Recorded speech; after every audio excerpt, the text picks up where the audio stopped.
Ms. Pappas, let me start with you. I have to say it's great to see you here today. I have repeatedly invited your company to testify before Congress. I invited them to testify to the Judiciary Subcommittee on Crime and Terrorism in November of 2019. I invited them to testify again in September of the following year.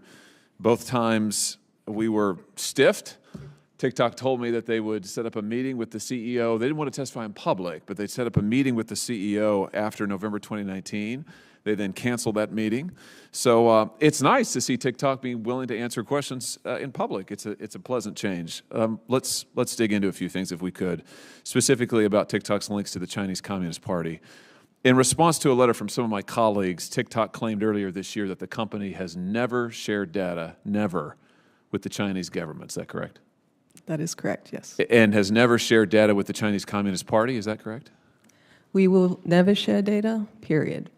Hey everyone, today we're diving into one of the most heated confrontations on Capitol Hill, Senator Josh Hawley's grilling of TikTok executives. If you thought this was just another routine hearing, you're in for a surprise. Hawley pulled no punches, questioning TikTok's ties to China and demanding clear answers on data security.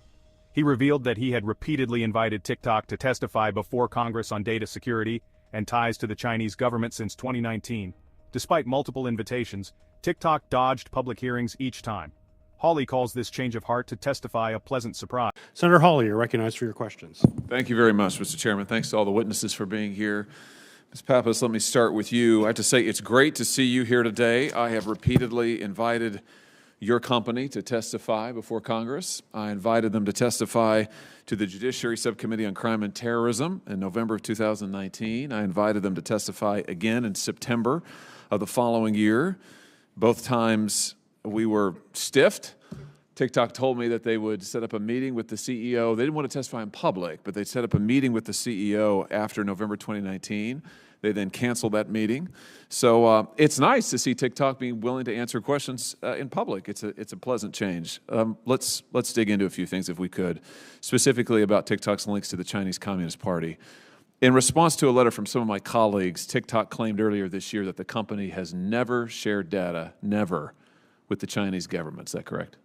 That is correct, yes. And has never shared data with the Chinese Communist Party. Is that correct?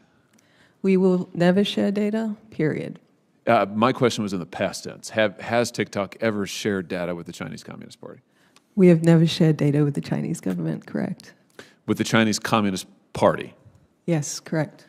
Do you have any, have you ever shared it with members, two members of the Chinese Communist Party? We have said many times, Senator, that we do have Chinese engineers based in China. I don't think there's any platform up here that would be able to speak to what you're talking about as it relates to the political affiliation of an individual. But I'm happy to assure you that we are ensuring the access controls around our data as well as the storage of that data in the United States. So I think you're telling me that there are TikTok employees or ByteDance employees who are members of the Chinese Communist Party? Is that what I take? No, I'm saying I wouldn't be able to verify that. Oh, well, let me just ask you that affirmatively. Are there TikTok employees or ByteDance employees who are members of the Chinese Communist Party? Senator, I'm saying nobody that's sitting on this panel could tell you a political I'm not interested about anybody's opinion. I'm asking you a factual question. Are there members of the Chinese Communist Party employed by TikTok and ByteDance, yes or no? I wouldn't be able to tell you the political affiliation of any individual. What I can tell you is how much we're investing. I know membership in the Communist Chinese Party is not exactly like membership in the Democrat Party. So I'm looking for an answer. You tell me you don't know? TikTok doesn't know. Here's what I can tell you. I can tell you that our U.S. and Singapore leadership, there are no CCP members. I can tell you. So you do know that, but you're telling me that you don't know if there are any members who are employed by TikTok or ByteDance, members of the Chinese Communist Party? Senator, I'm happy to share that we are putting access control. That's not my question. My question is, that's not my question. My question is, are there any TikTok employees or ByteDance members, members of the Chinese Communist Party? Yes or no? Senator, I'm saying nobody could sit up here and give you that So you don't answer. know? You're saying you don't know. You do know your leadership isn't, but you don't know about your employees. Is that your testimony? I know that everyone who makes a strategic decision at this platform is not a member of the CCP. A strategic decision. Okay. It's interesting. It's interesting to me that you're quite confident that anyone who can make a strategic decision, how many people is that? But it's clear the senator doesn't appreciate the runaround TikTok gave him for years. He wastes no time getting to the core of the issue. What does TikTok have to hide? Hawley asks TikTok's representatives point blank if they've ever shared user data with the Chinese government. TikTok claims they never have and never will. Hawley's follow-up? A direct question on the Chinese Communist Party. TikTok's executives deny direct data sharing with the CCP but seem evasive about individual employees' affiliations. Despite Hawley's attempts to get a straight answer on whether any TikTok or ByteDance employees are CCP members, TikTok's executives continuously sidestep the question.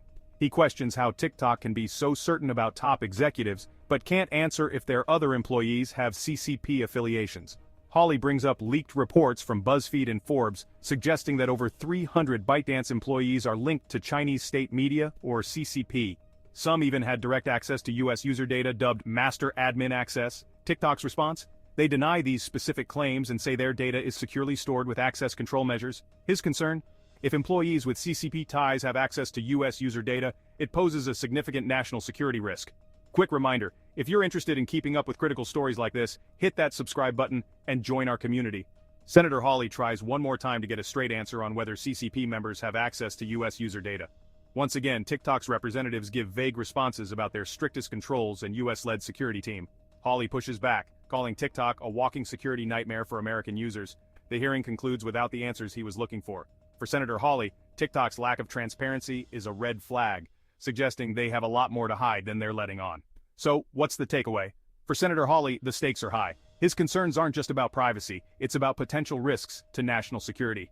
TikTok's lack of transparency has left more questions than answers, and it's clear this debate isn't going away. Let us know in the comments. Do you think TikTok should be more transparent about their affiliations and data policies? And don't forget to like, subscribe, and stay tuned as I continue to bring you the latest on this developing story. Thanks for watching.